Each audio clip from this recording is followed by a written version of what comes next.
መከላከያ ሰራዊት ከኢትዮጵያ ያነሰ ዓላማ የለውም። የተደራጀው በኢትዮጵያውያን፣ የሚመራው በኢትዮጵያውያን፣ የሚሰራው ለኢትዮጵያ ነው።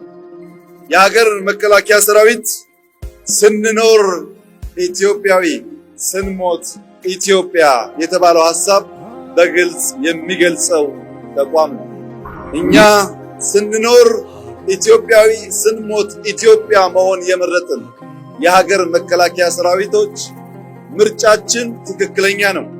ኢትዮጵያዊ ከመሆንና ስናልፍም ኢትዮጵያ ከመሆን በላይ ክብር የለምና መከላከያ ያለን ሰላም እንዳይደፈርስ የሚጠብቅ፣ የጠፋን ሰላም ለማምጣት የሚተጋ፣ የመጣን ሰላም ለማጽናት የሚሰራ ዋነኛ ዓላማው ሰላምን ማስፈንና የሀገር ብልጽግናን ባልተቋረጠ መንገድ እውን ማድረግ ብቻ ነው።